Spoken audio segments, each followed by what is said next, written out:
ನಮಸ್ಕಾರ ಇಸ್ಮಾಯಿಲ್ ಬಂದಿಗಳು ಅವರೇ. ನಮಸ್ಕಾರ ಸರ್. ಮುಂಬರ್ತಾ ಇರುವ ಜಿಲ್ಲಾ ಪಂಚಾಯತಿ ತಾಲೂಕು ಪಂಚಾಯತಿ ಚುನಾವಣೆಯಲ್ಲಿ ತಾವು ಕೂಡ ಹುಬ್ಬಳ್ಳಿ ಗ್ರಾಮೀಣ ತಾಲೂಕಾ ಉಪಾಧ್ಯಕ್ಷರಾಗಿ ಕಾರ್ಯನಿರ್ವಹಿಸ್ತಾ ಇದ್ದೀರಿ JDS ಪಕ್ಷದಿಂದ.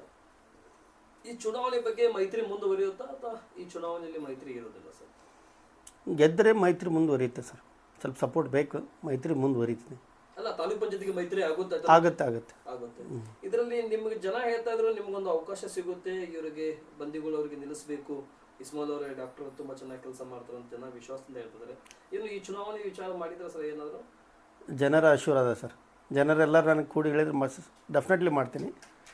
ಇಲ್ಲಪ್ಪ ನನಗಿಂತ ಬಲಾಢ್ಯವಾಗಿದ್ದಾನೆ ಅಂದರೆ ಅವನಿಗೆ ಸಪೋರ್ಟ್ ಮಾಡ್ತೀನಿ. ಯಾಕೆ ನೀವೇ ಮಾಡುವಂಥ ವಿಶ್ವಾಸ ಯಾಕೆ ಇಟ್ಕೋಬಾರ್ದು? ಏನು ವಿಧಾನಸಭೆಗೆ ಹೋಗ್ಬೇಕಂತ ಕನಸು ಕಾಣ್ತಾ ಇದ್ದಾರೆ? ಹಂಗೇನಿಲ್ಲ ಸರ್, ಅದೃಷ್ಟ ಮನುಷ್ಯನಲ್ಲಿ ಇಲ್ಲಿಂದ ಸ್ಟಾರ್ಟಿಂಗು ನೋಡೋಣ ಸರ್ ಏನಾಗ್ತದೆ ಅನ್ನೋದು. ಡಾಕ್ಟರ್ ಆಗಿ ಕಾರ್ಯನಿರ್ವಹಿಸ್ತಾ ಇದ್ರೆ ಜಿಲ್ಲಾ ಪಂಚಾಯತಿಯಲ್ಲಿ ಹೋಗಿ ಕಾರ್ಯನಿರ್ವಹಿಸೋಕೆ ಏನು ರೆಡಿ ಆಗ್ಬೋದು? ಇಲ್ಲ ಸರ್, ಹೋಗಿ ಮಾಡ್ಬೋದು. ಯಾವ ರೀತಿ ಕ್ಷೇತ್ರದಲ್ಲಿ ವ್ಯಕ್ತಿ ಬರಬೇಕು ಚುನಾವಣೆಗೆ? ಸರ್, ಫಸ್ಟ್ ಆಫ್ ಆಲ್ ಜನರಿಗೆ ಸಂಪರ್ಕ ಅಂತ ವ್ಯಕ್ತಿ ಬರಬೇಕು. ಜನರಲ್ಲಿ ಸಂಪರ್ಕ ಇರಬೇಕು.